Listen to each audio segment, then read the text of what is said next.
Isihlahla somdlebe nondela mzimba bejempeje mpazona empandla hliziyo zamadoda ibomvu nabasetete nabasenyimba nemkhonto kwazigazi intaba yikhala amanzi dictionary intaba yititi umndeni phinde nginibingelele lapha enikhona kwenyama kayipheli kuphila emazinyo endoda nginibingelele kwesikabhanana kwamashu nginibingelele kwekapa lodumo nginibingelele empumalanga kwevenda ngithi nda ngiphinde nginibingelele blue Nginibingelele namhlanje nginibingelele bonke ababukeli bethu abathandi be-channel nababukeli be-Khehlelezi etc. Jaguar lesibuyile bafethu nenye itopic namhlanje ezothanda ukuthi ngikhulume ngento ethe yenzeka lapha ey'nkundleni zokuxhumana lapho khona uKhehlelezi ekhuluma khona ngabantu bebala elimhlophe, ebekwa uvo lwakhe nangendlela azi ngayo, nangendlela afundiswe ngayo, nangendlela abona ngayo. La kuthe khona mebeka khona uvo lwakhe kwaba nokuthinteka khona abantu abaningi. Sibone lapha abantu abanjengo-King Bhaka bemphendula enkulumweni yakhe. Sibone laphana naye umfana lo orun ama-YouTube channel sengimkhohliwe-ke igama lakhe ukuthi ubizwa ngobani umfana. Naye simbona laphana ephendula, edlulisa uvo lwakhe naye ngenkulumo noma ukuphatheka kwakhe laphayana ekuqondise lapha kuKhehlelezi. So nami sengithi ngeke kaJaguar Nation njengoba ngiye ngibeke uma ngithola izimo ey'fana njengalezi, ngidlulise uvo lwami ukuthi ngithini mina njengenyanga engathwasanga kwi-situation ekusuke kubhekene nayo ngaleso sikhathi. Ngizoqala nje ngikuqondise lokhu ukuthi angi-understand-i ukuthi uKhehlelezi ekukhulumeni kwakhe noma ekubekeni kwakhe inkulumo yakhe ngaleya ndlela ekade eyibeka ngayo ukuthi ubeqonde ini. Angi-understand-i what was the purpose, yabo leyo nto, and the wishing outcome of inkulumo ukuthi ubeqonde ini ngenkulumo ekanje, yabo. Mhlawumbe ubefuna ukutrenda, mhlawumbe ubezama inkulumo yokutrenda, mhlawumbe ubezama ini angazi. Kodwa mina ngokwami nje ngizokubeka nje ngingasabi, without fear or favour, ukuthi leya nto nje ayikho right, iyabheda ngayo yonke nje indlela ongase uyicabange. Ngobani? Isimo esikanjeya emhlabeni kunezimo ekuyaye kufuna ukuthi uma ngabe ukhuluma ubheke ukuthi ukhulumani, and leyo nto osuke uzoyikhuluma uqale uyi-understand-e kuqala i-impact yayo kuqala ukuthi is it going to be positive or a negative impact? Cause la especially njengoba uKhehlelezi ewumuntu olandelwa abantu, othandwa abantu nje one-impact kubantu ngale ndlela anayo ngayo kubantu. Shuthi kahle kahle uyi-influence kubantu, yabo.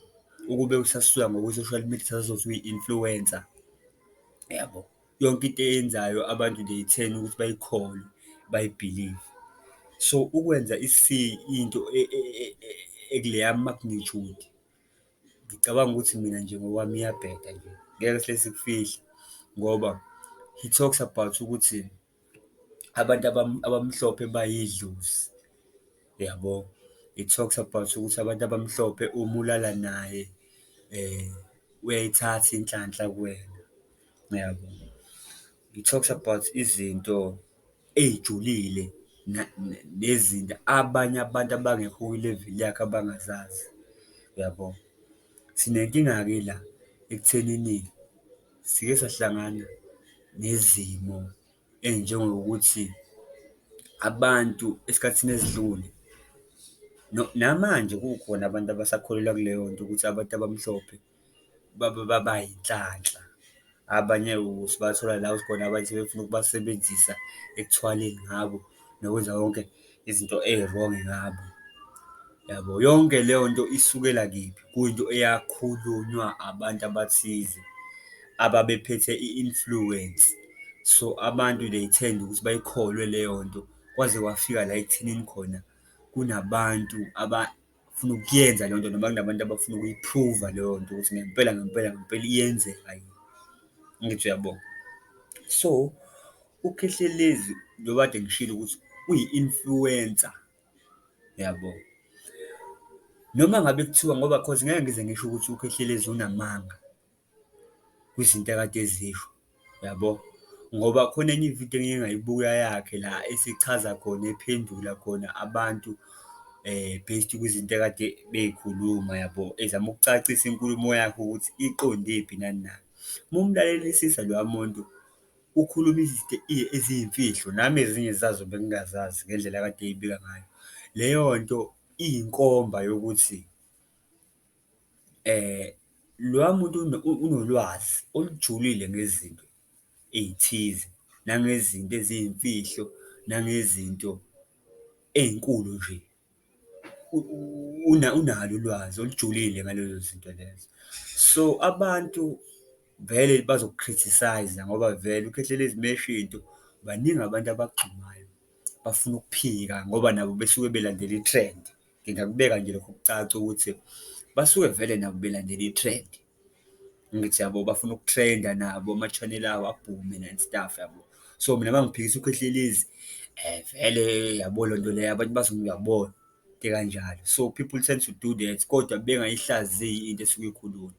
Abanye-ke baye benzele ukuthi kuzame ukuthi kude-confuse-we noma ku-confuse-we abantu, ya ku-confuse-we abantu mayelana ngoba besuke bebuka i-impact esuke izokwenzeka ukuthi okay, mina ngiphikise lo ukuze abantu bengeke bacabange ukuthi, uyayibona leyo nto leyo. So mina uKhehlelezi ngingasho ngithi u-wrong, yes ngishilo u-wrong nje ngoba akufanele udukise abantu, yabo. Ngoba the moment wena utshela abantu leyo nto ukuthi umuntu omhlophe uma ulala nawe uyakwazi ukuthi athathe iy'nhlanhla zakho, uyayibona leyo nto. Leyo nto shuthi siya-confirm ukuthi kahle kahle abantu abamhlophe bana-sort of i-power ethize edlula abantu nje normal people, angithi uyabona leyo nto leyo. So wena shuthi wena ngamanye amazwi uyaku-confirm-a lokho.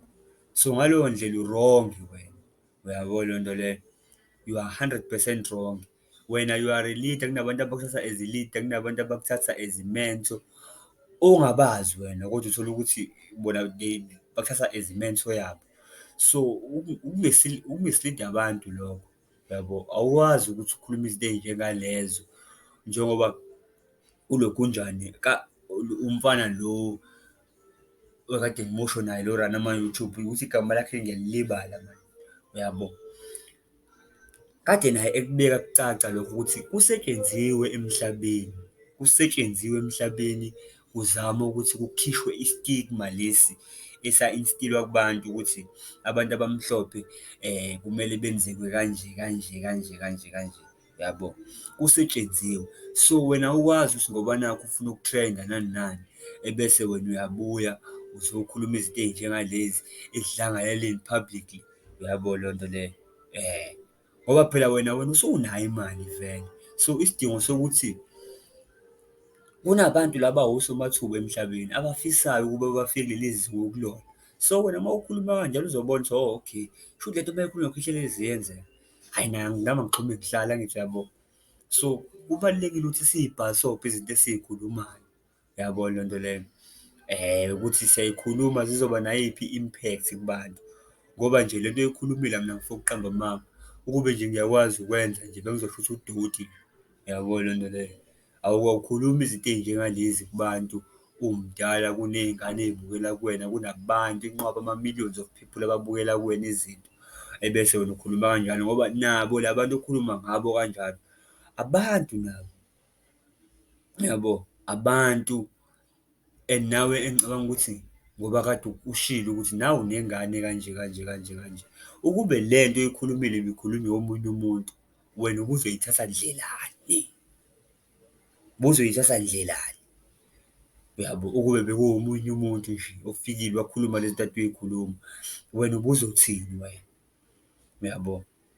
Wena waletha ubuzoyithatha uyibuke njengokuthi hawu lo muntu usebhebhethekisa ukuthi iy'ngane ey'kanje kufuneke manje y'treat-we kanje, cha. Laba bantu ba abantu nje njenganathi. Ukuthi kwakunjani, cha ayikho yonke leyo nto leyo. Uking nje le nto uyibeke kwacaca ukuthi ayikho into enjengaleyo. Uma uzothi wena la bantu bathatha inhlanhla uma walala naye uthatha inhlanhla, bathatha inhlanhla. Kushuthi kahle kahle ngizoyibeka kanjani le nto? Leyo nto nje i-wrong nje, i-wrong nje to another degree nje i-wrong nje. Awukwazi nje ukukhuluma leyo nto ekanjalo, yabo lona. Uzothi uyabona la uma uthi khona bayanyamalala, uyichazile kuleya video ukuthi kuwukuthi wena buthi bayanyamalala, banyamalala ndlelani? Ngakuzwa futhi ukuthi hhayi, yazi lo muntu ukhuluma into ekuyiyona, ngoba uthi wena kudala abantu babenokuganga, babekholelwa ey'ntweni ey'ningi, ngoba nathi namhlanje sazi khona lokho, kodwa ngenxa yama-results ezinto ezayikhulunywa abantu kudala. So, abantu bakudala babekholelwa kulezi zinto zokuthi abantu abamhlophe bayanyamalala kanje kanje kanje, ngenxa yokuthi abantu bakudala babegangile, yabo, babenga-understand-i ukuthi kuza kanjani ukuthi kube khona umuntu omnyama kodwa omhlophe, yabo. So, they thought ukuthi mhlampe bebengabasebenzisa ekungcoleni noma ey'ndleleni zabo zobumnyama, khona izinto ey'ngenzeka, they believed that, yabo lona. So, abanye babo bakuzama, uyabo.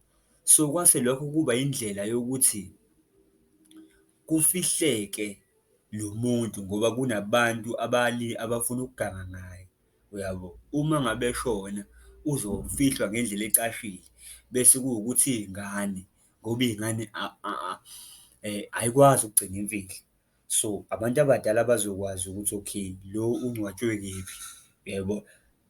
Uyayibona leyo nto leyo, iya-understand-eka leyo nto leyo, yabo. Kwakufihlwa ukuthi abantu bangezi bazoganga, yabo. So, iy'ngane y'ngatshelwa kuthiwa hhayi udukile, ahambe ayobhekwa, kwenzeka yonke leyo nto leyo, kodwa kwaziwe ukuthi la ekhaya waduka usibani bani, kodwa abantu badala bakhona bayalazi iqiniso ukuthi washonaphi, yabo. Ngaleyo ndlela ngiya-understand-a ukuthi okay, that is the truth and the fact, yabo. Ngisho umuntu kade engayazi leyo nto, kodwa uma ngabe unengqondo yokucabanga noma yoku-understand-a, yokuhlaziya into, uyakwazi ukuthi u-understand-e ukuthi hhayi no, this makes sense, yabo lona. So, kwalokho ukuthi usivezele leyo nto thina njengentsha, mhlawumpe ukube busivezela izinto ezikuleyo magnitude, yabo, bengizo-understand-a mina, yabo leyo nto leyo, yabo. Kodwa okunye kwakho ku-right ngoba uyasifundisa, akunje mina ngifundile mina, bengingayazi leyo nto kade uyisho, kodwa uma usuyibeka ngiyayibona ukuthi oh, it makes sense, yabo leyo nto leyo ukuthi kanje kanje kanje. All-right, siyabonga, angithi siyabonga. So, kwi-overall nje mina ngizosho ngithi angifuni nje sihle sikhulume izinto ey'rongi ngama-situations a-wrong, yabo. Uma ungazi ukuthi ufuna ukuthini noma uma ungakazi, angisho njalo, ukuthi ufuna ukuthini, rather uthule, kubalulekile ukuthi uthule, yabo, up until uzo-understand ukuthi ufuna ukuthini. Leyo nto ibalulekile ngoba manje ukukhuluma ngoba nakhu uthi eyi ngifuna ukutrenda, leyo nto igcine isiholela kwezinye izinto ey'rongi, yabo leyo nto leyo, ebekungafanele ukuthi zenzeke kodwa y'gcina sezenzeka ngenxa yokuthi ukhuluma ungacabanganga noma ukhuluma ungazi ukuthi ufuna ukuthini. Yilokho mina engizokusho ukuthi Khehlelezi ubu-wrong-i, nalaba abagxekayo abazame ukuthi umuntu uma egxeka abuyele nganeno, kungabe sekuwukuthi yabo leyo nto leyo, yabo, naye azame usekugxekeni kwakhe kube khona into azoyifundisa, kungabi ukuthi uyalwa nje noma ini, yabo yonke leyo nto, ehe. So, nje in overall bafethu sengivala, asike sithi bafowethu uma ngabe siphosta something, especially uma ngabe sabantu abalandelwa abantu, si-avoid ukuphosta noma yini ngoba manje ekugcineni leyo nto ingagcina ifaka abanye abantu enkingeni, uyabo, ingagcina ifaka abanye abantu enkingeni, sazi nje ukuthi la ngaphandle kunabantu akuphephile, yabo. So, whatever into oyikhulumayo ibhasopo ukuthi ingagcini ilimaze omunye umuntu, yabo. Ungakhulumi into ngoba nakwazi ukuthi wena you are safe from it, yabo. Wazi hhayi mina ngeke ize ngi-affect-e le nto, yabo leyo nto leyo. Yeah, kodwa awuthi uma ucabanga ucabangele nabanye abantu ukuthi izohlala kanjani le nto kubona, izobenza bafile kanjani bona, izoba nayiphi i-impact nje, yabo, in overall izoba nayiphi i-impact ngoba into ebalulekile i-impact, yabo. Wena ungakhuluma ukhulumele idatha ukuthi abantu bagijime baye kwi-channel yakho, bafike ba-stream-e nayo yonke into leyo, uyithole imali, but uthole ukuthi i-impact is greater than ukuthola leyo mali leyo, yabo. Asithi masikhuluma into ezokwakha abantu, yakhe isizwe, ikususe ukungcola emphakathini, yabo. Yes, asiyijahe imali kodwa manje siyijahe ngendlela e-right, yabo. Thank you. EkaJaguar Nation bafethu, le nyanga engathwasanga, ngiyabonga for i-opportunity. Ningakhohlwa ukusubscribe kwi-channel bafethu, ni-like amavidiyo, niwa-share amavidiyo, niwa-download amavidiyo bafethu ngoba i-channel is nothing without nina bafethu. Siyabonga for i-support. Thank you.